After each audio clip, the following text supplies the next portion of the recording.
मधुमन में निक्रमणम मधुमन में परायणम वाचा वदामि मधुमात् भूयासं मधुसंदृशा भूयासं मधुसंदृशा। ये मंत्र है कि हम परिवार को किस प्रकार सुखमय बनाएं। आप सब लोग अपने अपने परिवार से आए हैं, तो आपके घर को, आपके परिवार को आप स्वर्ग समान सुखदायी कैसे बनाएंगे, इसका उपाय इस मंत्र में दिया है। तो इस मंत्र में कहा, देखिए कि मधुमन में निक्रमण, जब भी हम घर से बाहर निकलें या थोड़ा दूर हो अपने माता से, पिता से, भाई से, बहन से, पत्नी से, बेटे से, जब भी दूर होते हैं या घर से बाहर जाते हैं तो प्रेम पूर्वक जाएं। माता को, पिता को प्रणाम करके घर से बाहर निकलें। मधुमन में माने मधुरता से हमारा निक्रमणम, बाहर में निष्क्रमण हो, बाहर में निकलना। और मधुमन में परायणम, हमारा मिलना भी जब आते हैं तो बड़े प्रेम से आके प्रेम से मिले।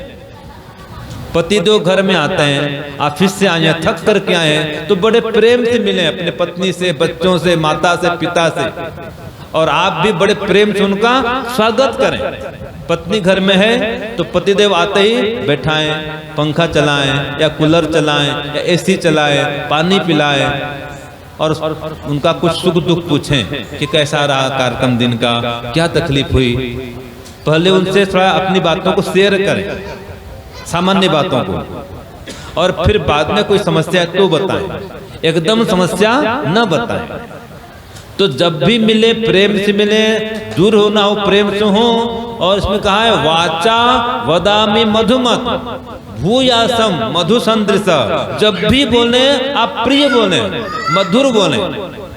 कभी भी पति पत्नी में आपस में कटु वचन का प्रयोग नहीं होना चाहिए, मधुर वचन बोले। और एक मंत्र आता है, अनुव्रतः पितुः पुत्रो मात्रा भवतु सम्मना जायापत्ये मधुमतिं वाचं वदतु शांतिवाम। कि पत्नी हमेशा मधुर वचन कहे पतिदेव को, और जो पिता है वो पुत्रों को संस्कार देने वाला हो, बढ़िया संस्कार दे। और जो पुत्र है वो पिता के आदर्शों का पालन करने वाला हो। माने देखिए, जो भी अच्छे अच्छे गुण हैं वे सारे गुण संतान में आने चाहिए। जो भी हमारे प्रज्ञान मुनि जी थे, वो जो भी अच्छे अच्छे काम को चलाकर गए हैं, उन अच्छे अच्छे कामों को आप गांव वालों को चलाना चाहिए। खुराना जी हमारे हैं, उनके द्वारा कार्यक्रम चला गया था वार्षिक उत्सव, तब से कितने साल से चल रहा है। अब उसका काम को बढ़ा रहे हैं खुराना जी। अब कुलदेव भी जुड़ गए हैं, अब आगे जो सुमित जी हैं वो भी इसमें जुड़े कि ये वार्षिक उत्सव कभी बंद नहीं होना चाहिए। अब कोरोना काल था, अलग है, वो विषय क्या करें। हम तो आते थे, रुक गए थे, क्यों जी, जब कोरोना का शुभारंभ हो रहा था हमारा सब प्रोग्राम तय हो गया था और एकदम कैंसिल हो गया, तो उसके बाद फिर आना हुआ है ये। तो ये शुभ काम, जो भी हमारे माता पिता बुजुर्ग हैं, बड़े हैं, जो हमारे शुभ काम को करते आए हैं, वो हम उसका अनुकरण करें। अगर माता पिता घर में हवन करते हैं तो हम भी हवन करें। हमारी माता जी बहुत हवन करती है, सुनीता माता जी ना है, माता जी सुनीता माता जी हमारी। अब बहू का नाम क्या है, बहन जी कनिष्का। अब आपका कर्तव्य है कि जो माता जी हवन करती है आप भी ऐसा हवन करें। अगर हवन कर रही हैं तो आप उनका अनुकरण कर रही हैं। जो भी अच्छे से गुण हैं, ये सबके लिए उपदेश है। माता में, पिता में, बड़ों में जो भी अच्छे अच्छे गुण हैं, उन गुणों को धारण कर लो। और अगर उनमें कोई दुर्गुण भी है, कमी भी है, उनको छोड़ दो। भाई माता पिता कोई परमात्मा तो नहीं है ना जी, तो उसमें कोई कमी रह सकती है। तो जो भी कमी है माता में, पिता में, गुरु में, बड़ों में, उन कमियों को न देखें, उन कमियों को न धारण करें। जो उनके अच्छे अच्छे गुण हैं उन गुणों को धारण कर लें। और सहन शक्ति को बढ़ाएं। घर में अगर प्रेम से रहना हो, घर को स्वर्ग बनाना हो, तो सहन शक्ति को बढ़ाएं। और जो एक आता है ईगो बोलते हैं, ईगो बाहर में, हम बोलते हैं अहम अहम, मैं बड़ी हूं, मैं बड़ी हूं, बड़े घर की बेटी हूं, मैं क्यों डरूंगी मेरे पति देव से। ऐसे लगभग ऐसे गांव में चलता है माता जी, आपके यहाँ पता नहीं। बड़े घर की बेटी को विवाह करके नहीं लाना चाहिए, सुना आपने? अगर बेटी अरबपति घर की है, करोड़पति घर की है, तो लखपति घर में न लाओ उसको, ये कहावत है। अगर बेटी लखपति घर की है बहू, तो उसको हजारपति घर में नहीं लाना चाहिए, ये कहावत है। क्यों? क्योंकि घर का काम नहीं कर सकती। आप तो गांव में ले आएंगे उसको, गोबर भी करो और ये भी करो वो भी करो, वो जानती नहीं बेचारी।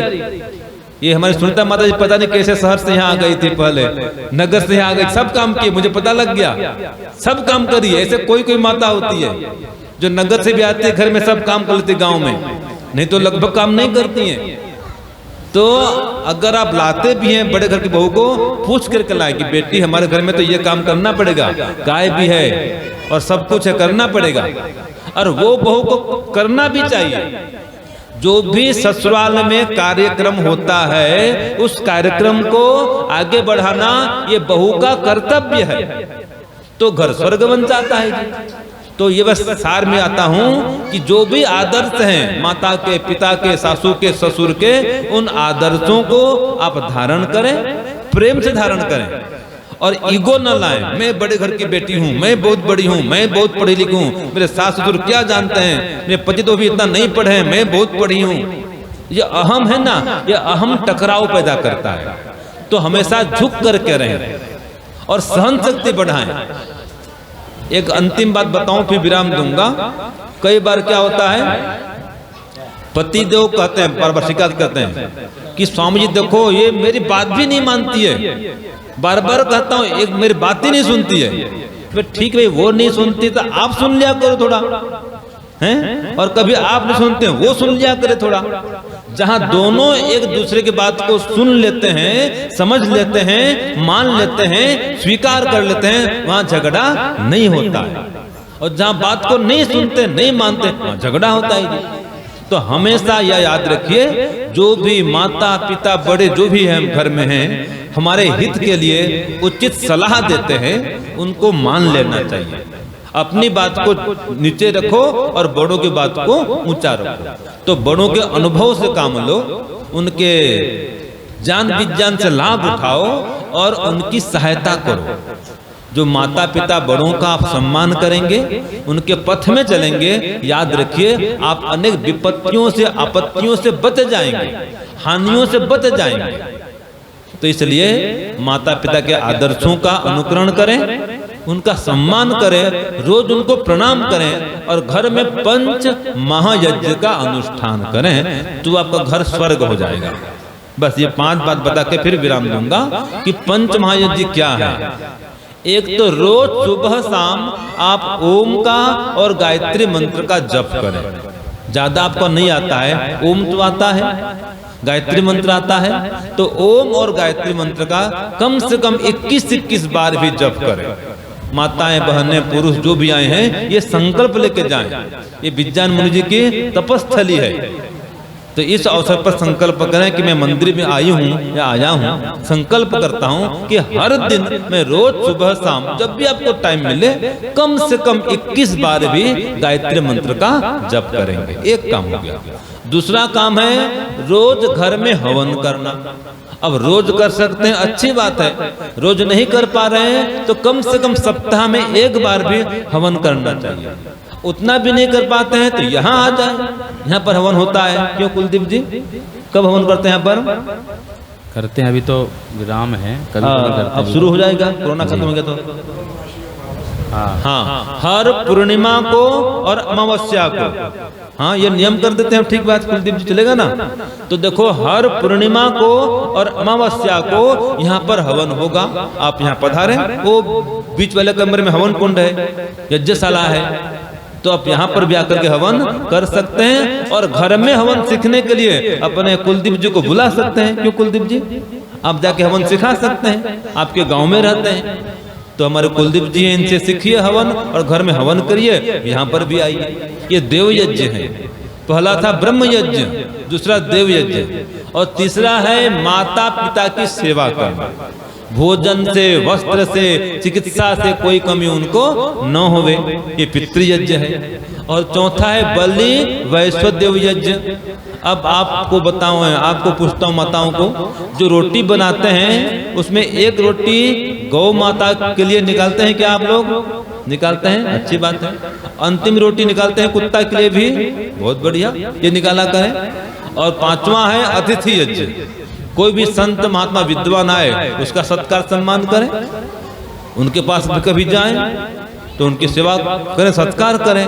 ये 5 महायज्ञ है। ब्रह्म यज्ञ माने ईश्वर का ध्यान करना, ओम और गायत्री मंत्र जप करना। देव यज्ञ माने हवन करना। पितृयज्ञ माता पिता की बड़ों की सेवा करना। बलि वैश्वदेव यज्ञ कुत्ता बिल्ली गौ माता को खिलाना पिलाना। और 5वां अतिथि यज्ञ, उनका सम्मान करना। ये 5 काम रोज करें और पाप से, अधर्म से दूर रहें, तो आपका घर स्वर्ग बन जाएगा, सुखमय हो जाएगा। इस लोक में परलोक में दोनों जगह आपकी उन्नति सुख शांति बढ़ेगी। ओम शांति ओम श्रम।